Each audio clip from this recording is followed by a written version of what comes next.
Hello students, कैसे हैं आप सब। मैं उम्मीद करता हूँ बिल्कुल ठीक है। तो बच्चों, आज हम बिल्कुल फ्रेश टॉपिक स्टार्ट करने वाले हैं, डिसीजन मेकिंग।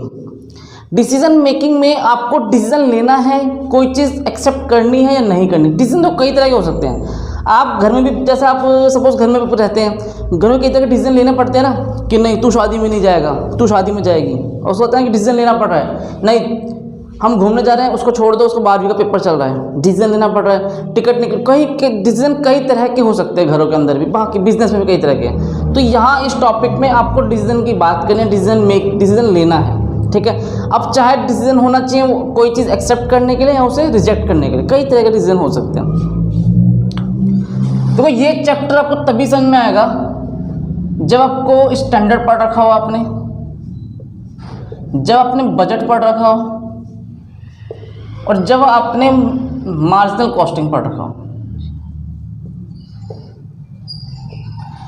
देखो, बिजनेस अभी हम जो बात करेंगे, चैप्टर की बात तो हम करेंगे ही करेंगे, लेकिन थोड़ा रियल लाइफ से रिलेटेड बात कर लूँ ताकि आपको जल्दी समझ में आ जाए कि चैप्टर में पढ़ना क्या है, कौन सा डिसीजन हमें लेना चाहिए, फेवरेबल है कौन सा अनफेवरेबल है। जैसे सपोज आपके पास 5 लाख रुपए है। हमें कितने रुपए आपके पास, आपकी बात कर लेता हूँ मैं। सपोज आपके पास 5 लाख रुपए हैं, तो आपने क्या कहा, सर मैं 5 लाख की कार खरीद लेती हूँ। आप गए 5 लाख रुपए डाल दिए और कार खरीद लाए, ठीक है जी, पैसा आपके पास। अब आपका देखना, ध्यान देना, एनुअल कॉस्ट कितनी निकलेगी। एक तो भैया डैप, अगर 5 लाख की कार खरीदी, सपोज 10 साल की लाइफ है, तो 50,000 का तो डैप मान लो, हर साल लगना ही लगना है। दूसरी बात, पेट्रोल, कम से अगर महीने में आप 3,000 का पेट्रोल भी, 4,000 पेट्रोल खर्च करो, 4,000 मिनिमम बता रहा हूँ, 5,000 तक का, साल में कितना हो गया, 60,000 रुपये। इंश्योरेंस 5,000 भैया इंश्योरेंस करवाना पड़ेगा, है ना। मेंटेनेंस एंड सर्विस 5,000 रुपये की भैया ये भी चाहिए कम से कम। 10,000 मानो, साल में 2 बार कराओगे तो। पार्किंग, अगर पार्किंग नहीं करवाई तो भैया गली वाले लड़ने लगेंगे कि हमारा रास्ता दो, हमें रास्ता दो, रास्ता नहीं मिल रहा है, होता है ना बेटा आपके, आप घर के आसपास। बिल्कुल, तो पार्किंग भी बहुत ज़रूरी है। पार्किंग में आपने 1,000 रुपये महीने का दे रहे हो तो 12,000 रुपये साल का लगेगा। तो 50 और 60 कितना हो गया, 1,10,000, 1,10,000, 1,20,000, 1,20,000, 1,30,000, 1,30 और 7, 1,37,000, ठीक है ना। 6 5 11 12 और 1 13। आपने देखा कि भैया 5 लाख खर्च तो कर दिया हमने स्टार्टिंग में, और हमें मिल क्या रहा है, सिर्फ कार ही तो घर में आई है, ठीक है। और जा कितना रहा पूरे साल का, 1,37,000। ये तो मैंने सिर्फ नॉर्मल एग्जाम्पल बता रहा हूँ, छोटा छोटा, हाँ है ना। लेकिन आपने 5 लाख की करवा दी भैया FD, फिक्स डिपॉजिट, बड़े समझदार निकले आप। और एनुअल इंटरेस्ट 5% भी कमा रहे हो, इस टाइम 5% चल रहा है मार्केट में रेट FD का। तो 5 लाख का 5% कितना होता है बेटा, 25,000 रुपये कमाया, 25,000 रुपये कमा लिया, ठीक है जी। अब आप क्या करते हो, जो भी आपके पास ऑप्शंस है, कहीं घूमने फिरने का, कार बुक कर लेते हो, तो आप मंथली पेड, आप मान लीजिए मंथली में 4,000 पे करते हो। अगर आपने 4 बार 500 रुपये भी एक बार में दिए और महीने में मुश्किल से 3-4 बार भी 10 बार भी जाना पड़ा तो 4,000 रुपये। कई बार 600 की आपने राइड कर ली, 5-6 बार जाना, मतलब एवरेज मैंने बताया कि आपका 4,000 रुपये खर्च होता है जो भी आप कैब बुक करते हो, ठीक है। कितना बेटा, 4,000, तो ईयरली कितना हो गया ये, 48,000। आप कहोगे सर 48,000 तो मेरा यहाँ भी खर्च हो रहा है। बेटा 48,000 खर्च तो हो गया, लेकिन एक बात बता, तेरा 25,000 आ भी तो गया, हाँ या ना, यस।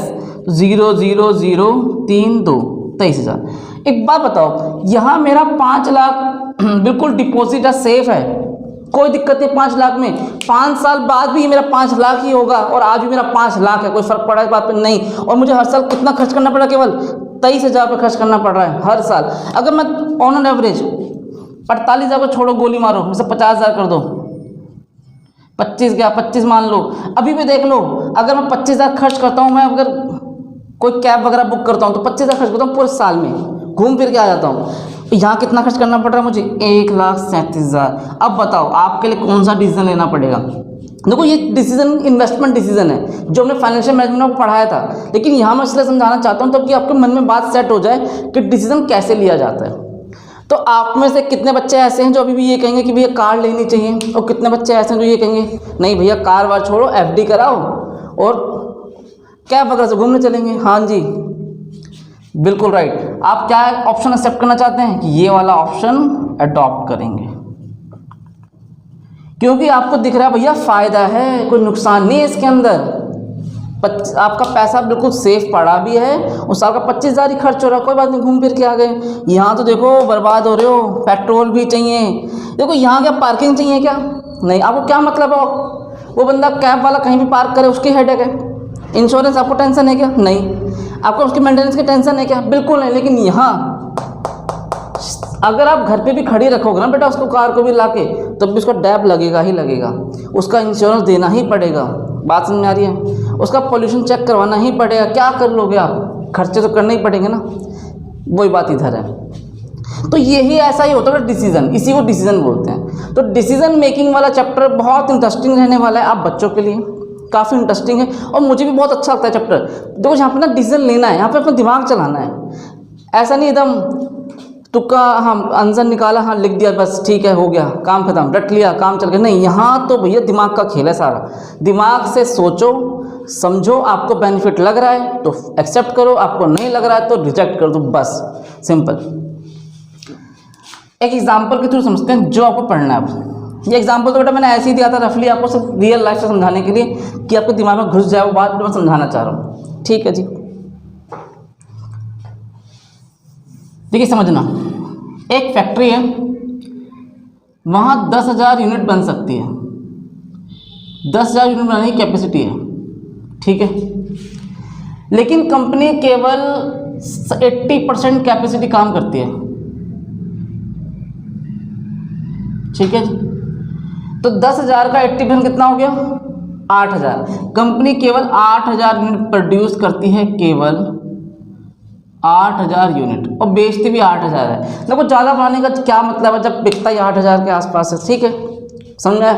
अब एक बात बताओ, आपकी मिठाई की दुकान है, आप मिठाई के अंदर आपको पता है कि एवरेज 5 किलो लड्डू बिकता है मेरा रोज़, ठीक है, 10-12 किलो बर्फ़ी बिक जाता है, 3-4 किलो ये मिठाई बिक जाती है, 7-8 किलो ये मिठाई बिक जाती है। तो आप उसके हिसाब से बना के रखोगे ना, ये तो है नहीं कि आपने बहुत ज़्यादा मात्रा में बना के रख दोगे, तो क्या पैसा वेस्ट नहीं हो जाएगा, ब्लॉक हो जाएगा पैसा आपका, हाँ या ना, यस। अगर आप ज़्यादा मिठाई बना के रख दोगे तो आपको लेबर देना पड़ रहा है, फालतू मटेरियल जा रहा है और बिक नहीं रहा, क्या फ़ायदा हुआ, ठीक है। और कोई मान लीजिए कोई मिठाई बहुत महंगी है, काजू कतली 800 रुपये किलो, 700 रुपये किलो। अब ये मिठाई आपने बहुत ज़्यादा बना दी, आपको पता है इसका कस्टमर 3-4 है, पूरे दिन में अगर मैं बैठा भी रहूँगा 3-4 कस्टमर आएगा, तो 2 किलो 3 किलो मिठाई बिक भी जाएगी।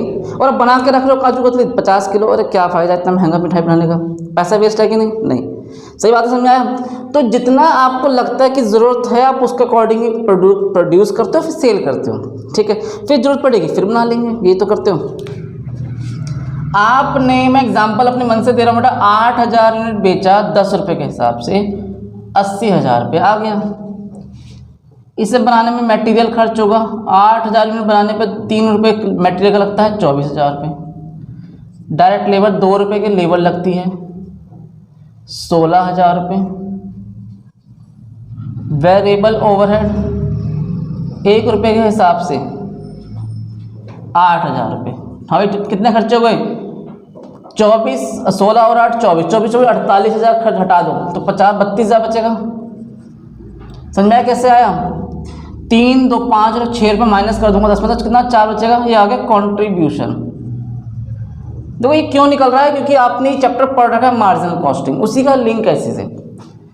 कॉन्ट्रीब्यूशन में से क्या माइनस करते हैं, फिक्स्ड कॉस्ट, 20,000 फिक्स्ड कॉस्ट देना पड़ रहा है आपको, कितना आ गया, 12,000। क्या बोलेंगे इसे हम, प्रॉफिट।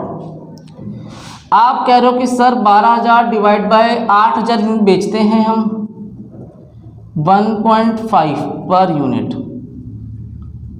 और आप 1.5 रुपये कमाते हो 1 यूनिट पे, हाँ या ना, कितना कमाते हो, 1.5 रुपये कमाते हो 1 यूनिट पे। एक बात बताओ, मन में क्वेश्चन तो आपके आ रहा होगा कि सर 10 रुपये का बेचते हैं और 1.5 रुपये कमाते हैं, मतलब 8.5 रुपये हमारी लागत लग रही है, हाँ है ना। फील तो वही हो रहा होगा ना। सिंपल सी बात, 10 का मैंने बेचा और कितना कमाया, कितना, 1 रुपये 50 पैसे। दोबारा नज़र मार लो, ठीक है।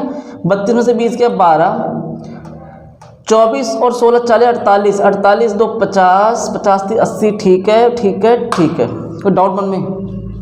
48। अब एक ऑर्डर आया फ्रॉम, कुछ भी ऑर्डर, नेपाल से लिख लो या यूएसए से लिख लो, अच्छी कंपनी का नाम लिखते हैं। देखो यूएसए से एक ऑर्डर आया, उसने क्या बोला कि भैया 2000 यूनिट हमें बेच दो, एक्सपोर्ट कर दो। तो हम तो एक्सपोर्ट करेंगे, वो हमसे इंपोर्ट करेंगे, यही तो होता है। हमने बेचा तो मान ले एक्सपोर्ट है, उसने खरीदा तो उसके लिए इंपोर्ट है, याद ना रहेगा। तो 2000 यूनिट का ऑर्डर आया मुझे यूएसए से और कहता है ये भैया कि आप मुझे सर ये 5 रुपये के हिसाब से बेच दो पर यूनिट। अब भैया मैं टेंशन में आ गया, मैंने कहा यार 5 रुपये के हिसाब से मांग रहा है, 10 रुपये का बेचा तब तो मैंने 1.5 रुपये कमाया, 5 रुपये का ये मांग रहा है तो क्या कमाऊंगा और क्या बचाऊंगा, हाँ या ना। अब बताओ, डिसीजन लेना पड़ेगा आपको, डिसीजन लेना पड़ेगा कि आपको ये ऑर्डर एक्सेप्ट करना है या नहीं करना है, बस इसी बात का ये चैप्टर है और कुछ नहीं है।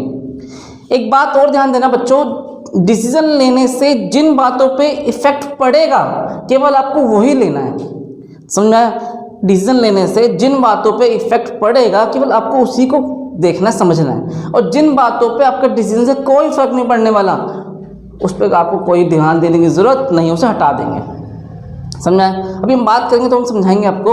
तो दोबारा मैं रिपीट करना चाहता हूँ इस बात को, डिसीजन लेने से जिन बातों पे इफेक्ट पड़ेगा हम उन्हीं की बात करेंगे, डिसीजन लेने से जिन बातों पे इफेक्ट नहीं पड़ेगा, जिसका आपके डिसीजन से कोई लिंक नहीं है, मैं उसकी बात नहीं करूँगा। देखते हैं यहीं आ जाए तो अच्छी बात है, लेकिन काम करते हैं, आप इधर कॉपी करो फिर देखते हैं। तो देखो ध्यान देना, 2000 का ऑर्डर आया है, 5 रुपये के हिसाब से वो मांग 5 रुपये के को चाहता है कि 5 रुपये के यूनिट के हिसाब से हम उसे बेच दें, एक्सपोर्ट कर दें। तो ऑर्डर एक्सेप्ट करें या रिजेक्ट करें? ऑर्डर या तो एक्सेप्ट कर लो या रिजेक्ट कर दो, देखते हैं जो भी होगा। बेटा 2000 का 5 रुपये कैसे ऑर्डर आएगा? एक काम करो, सेम अगर हम करते हैं तो 2000 को 5 से मल्टीप्लाई करो, कितना हो गई? 10,000। आपके पास 10,000 रुपये आ जाएंगे, हाँ या ना, ठीक है। माइनस डायरेक्ट मटेरियल कितना हो गया? 2000 मल्टीप्लाई 3, ठीक है। 5 नहीं तो एक काम करो 7 कर दो, तो जल्दी से क्लियर समझ में आएगा आपको। ये 7, ये हो गया 14,000। 3 माइनस कर देंगे 6,000 डायरेक्ट लेबर वेरिएबल ओवरहेड, तो ये हो गया 2000 मल्टीप्लाई 2, 2000 मल्टीप्लाई 1, तो 4,000, 2000, 3 2 5 और 1 6, 10 2 12,000 माइनस कर देंगे, कितना आ जाएगा? 2,000। इसे क्या बोलेंगे हम? कंट्रीब्यूशन, ठीक है जी। आपने क्या बोला कि सर 2000 यूनिट अगर हम और बनाएं तो भैया मटेरियल भी चाहिए, लेबर भी चाहिए, वेरिएबल ओवरहेड भी चाहिए, सब कुछ माइनस करने के बाद भी आपके पास 14,000 रुपये तो देखो आता, 2 सत्ते 14,000 को उसने 7 का मांगा है हमसे, ठीक है। तो 14,000 में से 12,000 माइनस भी कर दूँ तो भी 2,000 बच रहा है, हाँ या ना। अब आप इसमें से क्या माइनस करेंगे? फिक्स्ड कॉस्ट 20,000 रुपये, कितना आ जाएगा ये? अब बताओ, क्या आप जो ये कर रहे हो सही कर रहे हो? आपको तो लॉस आ गया, सीधे मना कर दो, नहीं मुझे नहीं खरीदना, छोड़ दो, जाओ, हमें बेचना ही नहीं है, घाटे वाला काम है, कौन बनाए, हमें सिरदर्दी पाल नहीं रहने दो। लेकिन एक बात बताओ, क्या आपने जो कंप्लीट यहाँ कॉन्ट्रीब्यूशन के बाद जो लिखा है वो सही लिखा है? आपने इसको देख के तो बिल्कुल रिजेक्ट कर दोगे, ये ऑफर रिजेक्ट करो, हमें बेचना ही नहीं, बनाना ही नहीं है, हम भारत में सामान बेचते हैं, काफ़ी है, 1.5 रुपये कमाते हैं, हम खुश हैं। आपने तो एक सोच लिया, लेकिन क्या ध्यान देना, मैंने यहाँ पर ठीक किया है, कौन सा बच्चा गलती पकड़ लेगा? जो गलती पकड़ लेगा उसे समझ में आ गया, वो बादशाह बन गया इस चैप्टर का। ध्यान समझना, ध्यान से मैं क्या कहना चाह रहा हूँ। क्या मैंने यहाँ पर बिल्कुल ठीक किया है? सब कुछ नहीं किया है। एक बात बताओ बेटा,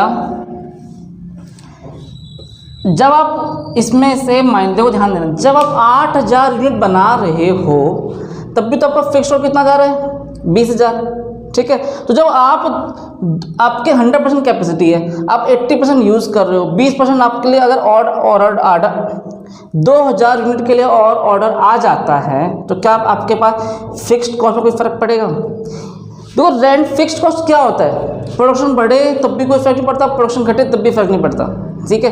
देखो रेंट, फैक्ट्री का रेंट जाएगा ही जाएगा, चाहे 8000 यूनिट बनाओ चाहे 10000 यूनिट बनाओ, कोई फर्क पड़ेगा नहीं। बात क्लियर है? तो फिक्स्ड कॉस्ट वो खर्चे उसमें कोई फर्क नहीं पड़ता।